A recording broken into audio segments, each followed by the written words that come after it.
Hola, it's Joe Partavilla, and thanks for joining me for another episode of the Forbes Books podcast. And COVID has been brutal, but what are the long-term effects of the pandemic on the real estate market? In the short term, we've seen residential go boom and commercial go bust. And how will COVID change the way developers build and scale their business? My guest today might have some answers. His name is Dee Brown, and he's the president and CEO of the P3 Group, the nation's largest minority-owned real estate developer that focuses exclusively on public-private partnerships. Dee has nearly 30 years of experience in real estate sales, development, and management, and his next challenge will be to host a new podcast titled The Sky's the Limit. Dee, welcome. Hey, how you doing, Joe? I'm doing good, and I guess I want to start by this. Why real estate? Because it seems like a tough way to make a living. What inspired you to get into it? Joe, I first gained interest in real estate when I was about 19 years old, hanging around an uncle that was trying to do some affordable housing developments. That led to me getting my real estate license. And of course, I was a salesperson at that time, went on to start my own real estate and investment firm. After the recession in '08, I transitioned from being kind of a traditional, real estate developer to being a general contractor that was doing heavy civil concrete. After I started working for various government agencies, I stumbled across some opportunities to do some public-private partnerships with a number of federal agencies, the U.S. Army Corps of Engineers in several districts, Department of Interior, and ultimately the U.S. Navy's nuclear facility in Goose Creek, South Carolina. And so after I started doing these P3s with the federal government, it kind of led me back home to my first love, which was real estate. And I kind of merged my construction and development experience with my knowledge of doing public-private partnerships. And we began to deliver these projects for government agencies around the country. And so I don't think it's a very difficult way to make a living, in my opinion, because there's a significant need for infrastructure improvements, facility improvements in government agencies around the country. Our primary focus is smaller communities, but we do service communities of all, sizes. But the services that we render, the design, build, finance solution, is one that we see that government agencies need, because a lot of them do not have the technical resources to do these type of projects in-house. And when they attempt to do them in-house, they tend to come in over budget. The quality of work tend to be inferior. And so we feel that we offer a superior delivery method that allow projects to be delivered quickly for government agencies. But let's step back. Again, why real estate? I mean, you mentioned your uncle. What is it about? Because that's the one thing I'm really nosy about, because I see a lot of people in it. There's real estate companies that come in every shape, form, or size. But what does it do for you? Like, what does it do to your spirit, like your being? Why do you love it so much? I love what I do because we're doing not just your typical real estate transactions. We are actually impacting communities. We're impacting the quality of life for individuals in those communities. And so the projects that we're delivering through our P3 model bring about a sense of pride, bring about legacy building, not just for us or myself as a company, but also for the elected officials and administrations that are, shepherding these projects forward. So these are game changers. For example, we are constructing a health unit in Jefferson County, Arkansas. Now, the existing facility has mold, mildew. It's raining in the building. Workers have gotten sick from occupying that building. So this facility is a game changer. They not only provide safe and sanitary working condition for the employees, they're also providing good quality health care for the citizens of that community. So when we deliver public safety, fire, police, healthcare facilities to these communities, these are vital programs that the citizens need to be safe and secure and healthy within their communities. And one of the things you mentioned and that you excelled in was government contracting. And to a lot of people, they see this government contracting as this giant monolith. But I've spoken to a lot of people that are involved in it, and it really is, as big as it sounds, it's all about personal connections, right? When it comes down, because at the end of the day, it's just one human being signing off on this one thing. It's not like you have to go to Congress or pass a law through the Senate. It's really these people connections in the world of government contracting, isn't it? Well, in the world that we operate in, it's all about relationships, obviously, and it's about reputation. Typically, you're going to have, a city council or board of supervisors or or some governing authority for that agency that's signing off on the project. So, but it's about relationships, obviously, but it's also about credibility, past performance, and them feeling that you can actually provide the solutions that they're looking for. Hmm. And can you break this down for me? Because the P3 group stands for public-private partnerships. In the simplest forms, because I know you're a real estate expert, so I am not. What does that mean, a public-private partnership? So, a public private partnership is essentially an agreement between a private company and some unit of the government, whether it's municipal, county, federal, state, universities, colleges, etc. And that agreement typically transfer certain risks associated with delivering these projects to the private sector, and they oftentimes result in a quicker, more robust delivery for the public sector, and the public sector get to transfer risk such as pre-construction risk, construction risk, execution risk. They get to transfer that risk to the private sector. And I'd love to get your opinion on this. The pandemic. You hear this term long haulers, people that are still enduring the effects of COVID. And I feel just by reading up on what's happening in the real estate industry that commercial real estate are going to be long haulers in this, because the effects that the pandemic has had on real estate, and especially when it comes to commercial properties, it seems like it's going to be an uphill climb there. So talk to me about the now hopefully post-pandemic effect on commercial real estate. I believe that the commercial real estate industry is obviously going to have a significant adverse impact from the COVID-19 pandemic. I think on multiple fronts. Obviously, a number of large and small retailers have gone out of business because sales have been down, revenues have been down. But also, I think that a lot of companies figured out during the pandemic that they don't need as much, office space, and that they can get productivity from their employees working remotely. And so, what I believe is that you'll start seeing offices downsize.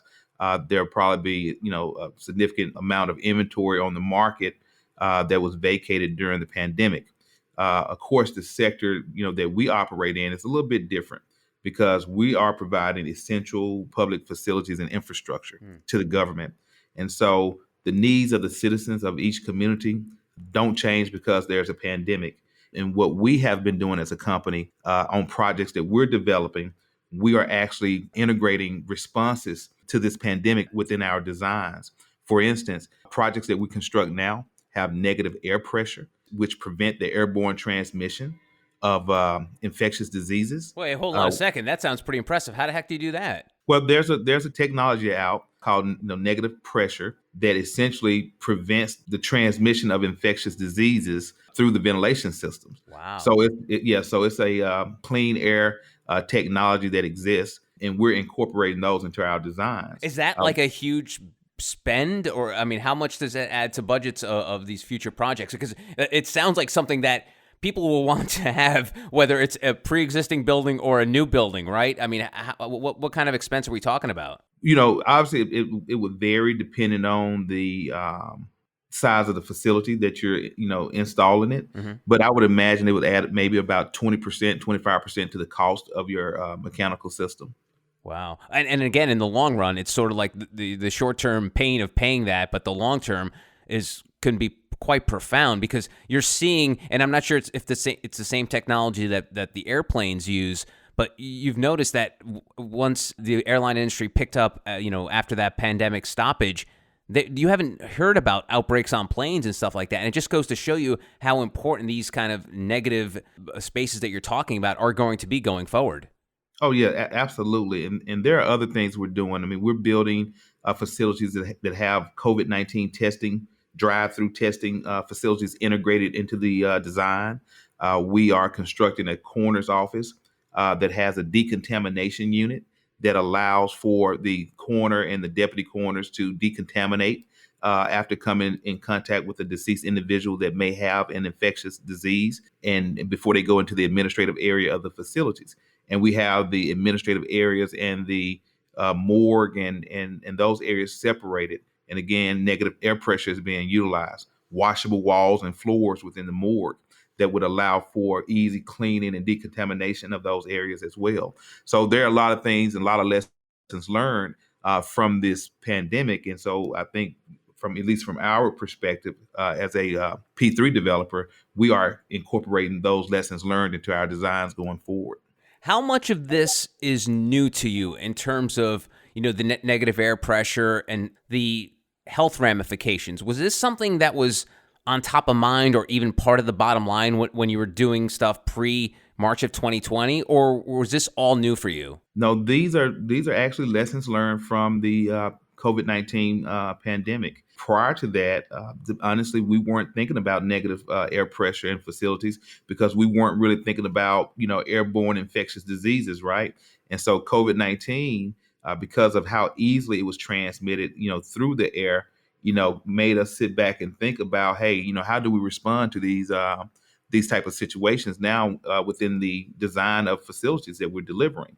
I mean, making sure that adequate spacing is available for people to have workstations that are sufficiently distanced from each other, and those sorts of things. We just did not think about it before COVID-19. How crazy is this that you're in this world now where it's almost like, you use the phrase game changer, like your game has changed completely. Whereas I'm sure back in the day, it was just like build buildings, make them safe, make them easy, make them so that everyone has access to them. But now how bizarre is it for you? Oh, it's very bizarre because it's changed the way that we approach each project. So every project that we look at now, we have to think about what if, right? What if there's another pandemic? What can this facility be used for? We're designing a health and wellness facility, for example, that has basketball court, indoor track, etc. However, it can be converted into an emergency hospital and actually have patients served there in the event of another pandemic and there's a significant need for additional hospital beds. And so those are the sort of things that we just did not think about before March of 2020. And so what do you see? We talked about these commercial real estate properties and I live in the suburbs now and I see these large scale like business parks.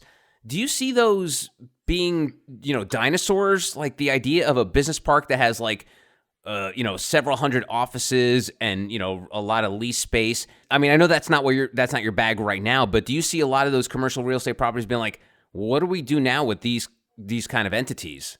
Yeah, I think there's going to be a significant impact on these large scale commercial developments, both on the office and retail side. I think that you're going to see a diminished demand for large commercial spaces as well as large retail spaces, because what is happening is people are getting it done right without all of the excess space. Mm-hmm. So now you have to reevaluate, right? When you go into a market, do I open a full office or do I allow my people to work remotely? And I think what COVID-19 did, it proved that people can work remotely and be productive. It proved that people can shop and buy goods online without having to go into a retail location. And so I think that you're going to see diminished demand for those areas. Does it scare you in terms of we never saw this coming, and in a world where you're building buildings and communities for people, like, do you think to yourself like, man, I don't know if I'll be prepared for the next thing, or is it one of those things where maybe just because you've been doing this for a long, it's like you just roll with the punches, you have to evolve or die? I think you have to evolve or die. I mean, with everything that happens, there's always opportunity, whether it's something positive or something negative. There's always an opportunity, right, for innovative companies to thrive in that space.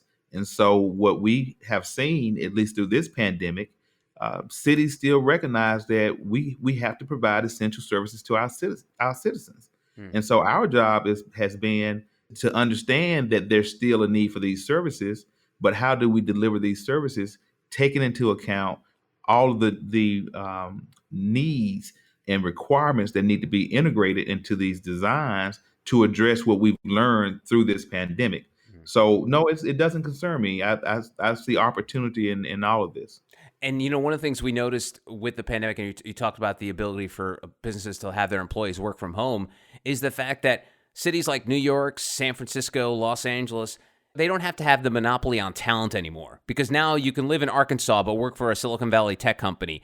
So, Right. how do you think that's going to change the real estate world in terms of these smaller communities that aren't used to having all these people? Do you see something like, I know WeWork did not work out well, but do you see more of like a WeWork style format for companies that they can have places they can go that aren't just in New York or LA? Oh, absolutely. And and this was actually going on prior to the pandemic, but I think since the pandemic and people were forced to work remotely, I think that all of these are going to be the type of options that companies are going to consider going forward because it saves significantly on cost. And I think that a lot of companies realize that we are getting it done, whether we're at home or in the office. We're getting it done and we're still making things happen for our businesses.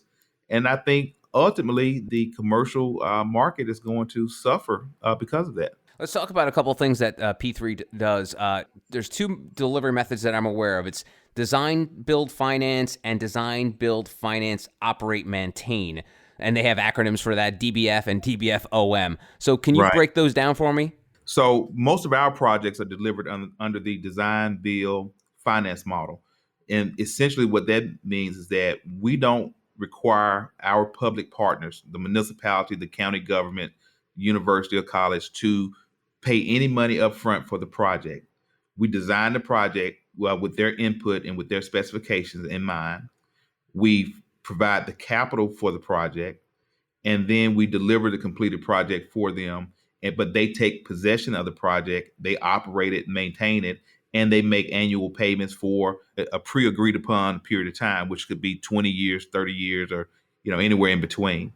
And so that's a design build finance model. So do you become essentially the landlords of that property in a oversimplified way of saying things? Yeah, we are the landlords of the property, but Got it. because we finance our projects in the capital markets, what we do is we actually assign those rights to be of the lessor Mhm. to the bond trustee, and so the bond trustee steps in and actually acts as the landlord for the duration of the financing period. So in other words, they collect the payments, they distribute the payments to the bond holders, and we have very very limited responsibilities during that remainder of that time frame. Got it. Okay. And then what was the other method? The DBFOM?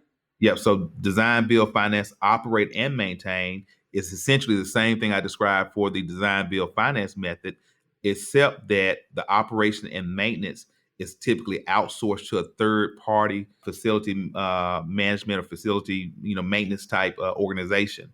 And so that way the end user, that government partner that we've delivered the project to, they don't have to deal with any of the operation and maintenance of the building. But there's a fee that's built into the project that's paid annually to cover the cost of that service that's being provided by the third party service provider. Okay.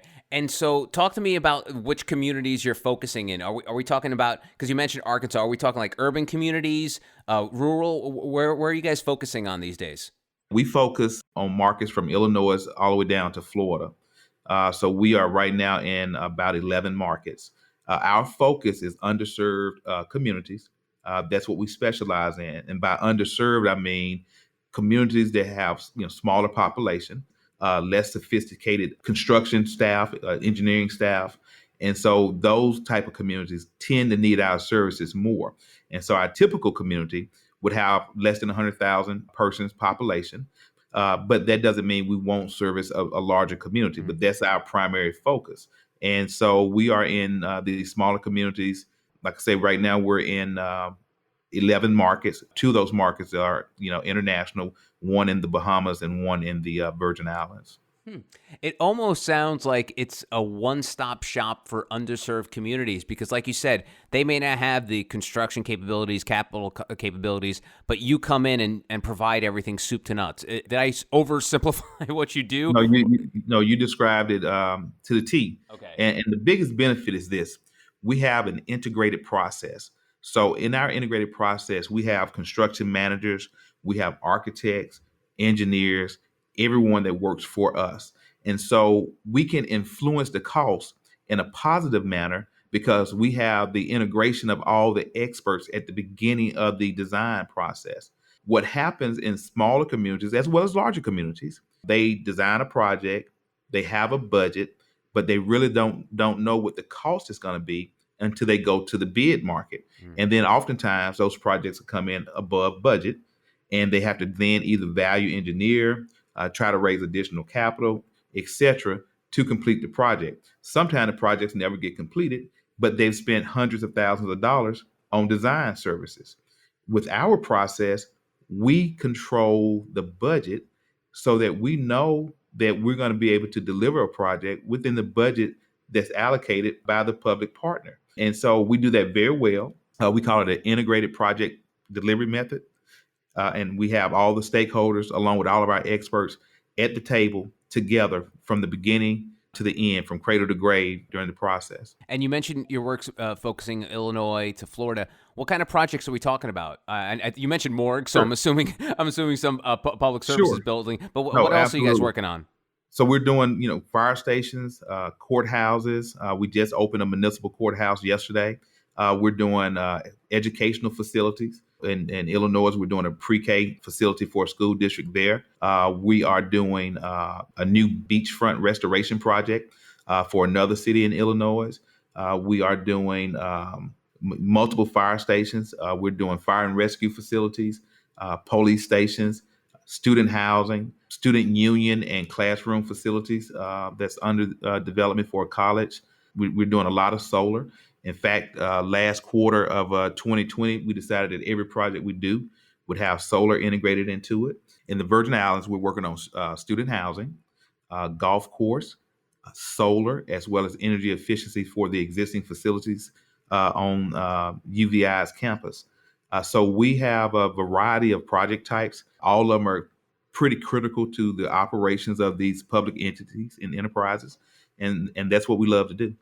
How giddy do you get when you open up? You just mentioned you did an opening and you have firehouses on the way. How cool is it still to have that, that even though it's probably not no longer the pomp and circumstance because of the pandemic of what it used to be, but how cool is it now to still be at that opening of a building and be like, wow, this is, if it wasn't for us, this would not be here. Oh, it's a humbling experience. I mean, you're excited, you're happy because you've delivered another critical asset to a community, but you're also humbled because you understand that this facility is more than just a building, right? These buildings where people are charged with either saving lives, maintaining the city's records, maintaining law and order, those sorts of things. So it's a very humbling experience when you realize the type of impact that these facilities are having on communities. And one of the things that strikes me about your organization is the variety, and you actually use the word variety.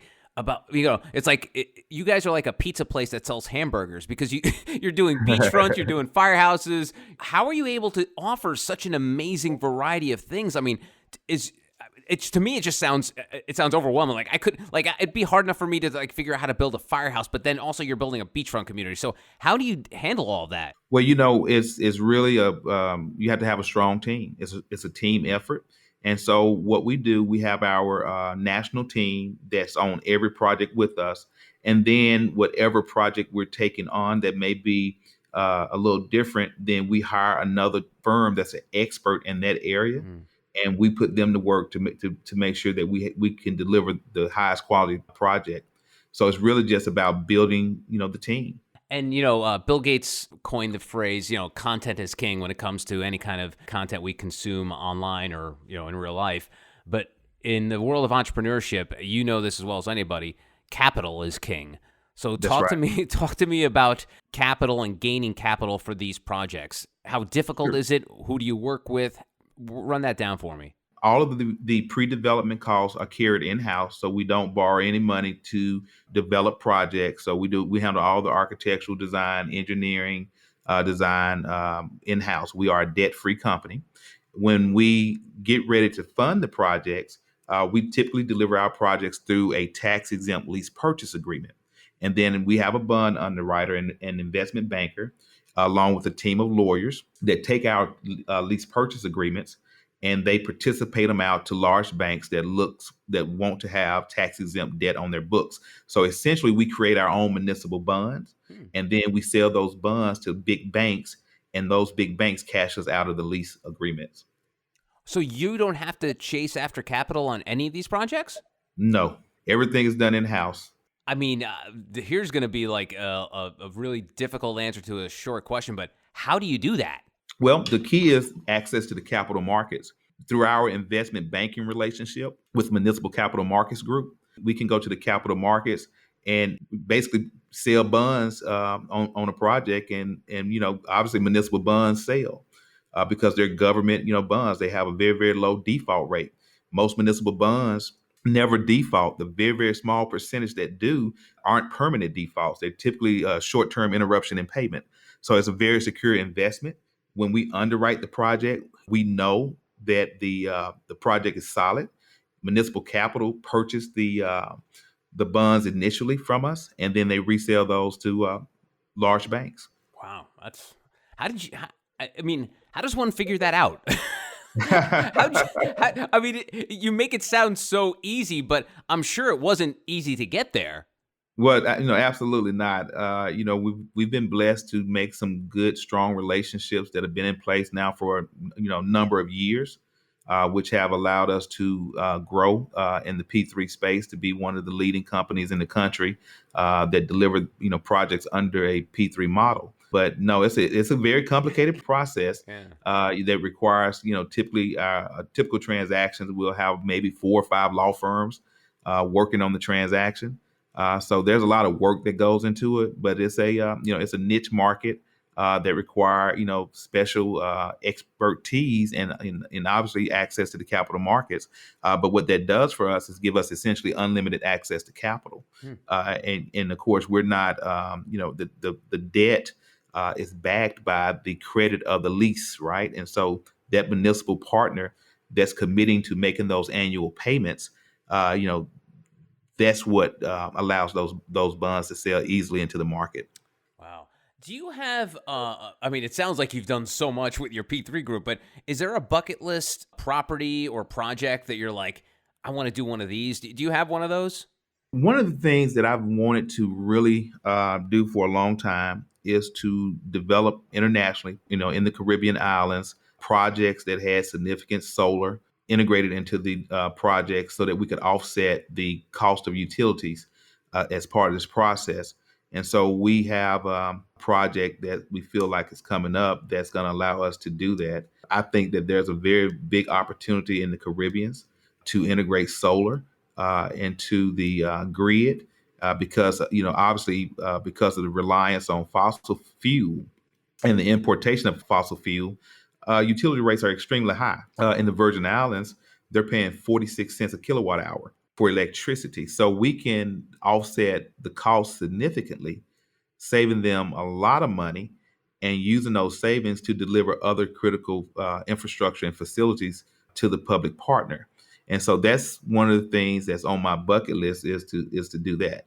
So I think we will get there this year. Yeah, just chatting with you for about 30 minutes, I have no doubt that you'll probably, I can imagine like next time we talk, oh yeah, we already put those solar panels up. We're good to go. They're already done. But his name is Dee Brown. He's the president and chief executive officer of the P3 Group. Dee, thank you very much for the time. I appreciate it. Thank you, Joe. I appreciate you. And to find out more about Dee, go to dbrownceo.com. And that's it for this edition of the Forbes Books Podcast, available for you to listen to and subscribe to on Apple, Spotify, Amazon, or wherever you get your podcasts. And please, don't forget the golden rule and treat others as you want to be treated. Thanks for listening. Until next time, adios. This has been a production of Forbes Books Radio. Find out more at forbesbooksradio.com.